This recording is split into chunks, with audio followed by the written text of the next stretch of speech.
JKR അക്കാഡമിയിലേക്ക് എല്ലാവർക്കും ഒരിക്കൽ കൂടി സ്വാഗതം. ആദ്യം തന്നെ റിക്വസ്റ്റ് ഉണ്ട്, നിങ്ങൾ ആദ്യമായിട്ടാണ് ഈ ചാനൽ കാണുന്നതെങ്കിലോ ഇതുവരെ സബ്സ്ക്രൈബ് ചെയ്തിട്ടില്ല എങ്കിലോ ഇന്ന് തന്നെ സബ്സ്ക്രൈബ് ചെയ്യുക. അതോടൊപ്പം തന്നെ ബെൽ ബട്ടൺ ക്ലിക്ക് ചെയ്താൽ മാത്രമേ ഞാനുന്ന ക്ലാസ്സുകൾ അപ്പോൾ തന്നെ നിങ്ങൾക്ക് നോട്ടിഫിക്കേഷനിൽ ലഭ്യമാകുകയുള്ളൂ.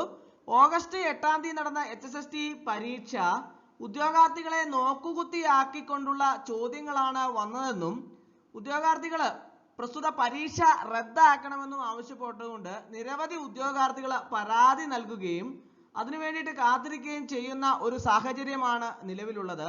അപ്പോൾ അതിനെക്കുറിച്ചാണ് ഇന്നത്തെ ക്ലാസ്സിൽ നമുക്ക് വിശദമായിട്ട് പരിശോധിക്കാം.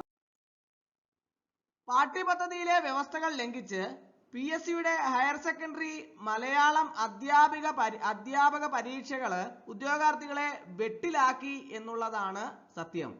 പ്രാചീന സാഹിത്യം മുതൽ ഉത്തരാധുനിക സാഹിത്യം വരെ വിപുലമായ പാഠ്യപദ്ധതിയാണ് പ്രസിദ്ധീകരിച്ചതെങ്കിലും അതിനോടൊട്ടും നീതി പുലർത്താത്ത ചോദ്യപേപ്പറാണ് ലഭിച്ചതെന്ന് പരീക്ഷ എഴുതിയവർ കുറ്റപ്പെടുത്തുന്നു. 10 മൊഡ്യൂളുകളിൽ നിന്ന് 7 വീതം ചോദ്യങ്ങൾ ഉണ്ടാകുമെന്നാണ് PSC അറിയിച്ചിരുന്നത്. എന്നാൽ പല മൊഡ്യൂളുകളിൽ നിന്നും ഒരു ചോദ്യം പോലും ഉണ്ടായില്ല എന്നുള്ളതാണ് സത്യം. പ്രാചീന പാട്ടുകൃതികള്, മണിപ്രവാളം, ചമ്പുക്കള്, സന്ദേശകാവ്യങ്ങൾ, ആട്ടക്കഥകൾ, കീർത്തന സാഹിത്യം തുടങ്ങിയ പ്രധാന ഭാഗങ്ങളൊന്നും ചോദ്യങ്ങളിൽ പരാമർശിച്ചിട്ടില്ല. വ്യാകരണം, ഭാഷാശാസ്ത്രം, നിരൂപണം, നവീന സാഹിത്യം എന്നിവയിലെ ചോദ്യങ്ങൾക്ക് അമിത പ്രാധാന്യം ലഭിക്കുകയും ചെയ്തു. മലയാള സിനിമയ്ക്കും അർഹിക്കുന്ന പരിഗണന ലഭിച്ചില്ല. പകരം ഭാഷ എന്ന തമിഴ് സിനിമയുടെ സംവിധായകൻ ആര്, ഏറ്റവും കൂടുതൽ കാലം ഒരേ തിയേറ്ററിൽ പ്രദർശിപ്പിച്ച സിനിമ ഏത് തുടങ്ങിയവയാണ് ചോദിച്ചത്.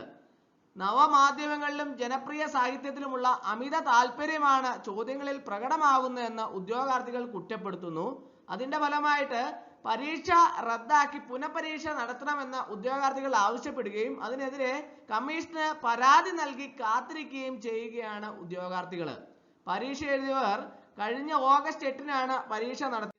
പ്രസ്തുത പരീക്ഷ പുനഃപരീക്ഷ നടത്തണം, അല്ലെങ്കിൽ അതിനു വേണ്ടിയിട്ടുള്ള പരാതികളെല്ലാം തന്നെ ഉദ്യോഗാർത്ഥികൾ സമർപ്പിച്ചിട്ടുണ്ട്.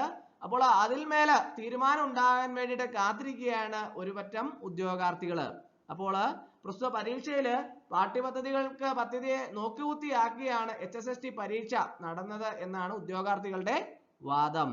അപ്പോൾ ഇന്നത്തെ ക്ലാസ് എല്ലാവർക്കും ഇഷ്ടമായെന്ന് വിചാരിക്കുന്നു. ഒരിക്കൽ കൂടി നന്ദി പറഞ്ഞു നിർത്തട്ടെ. നന്ദി, നമസ്കാരം.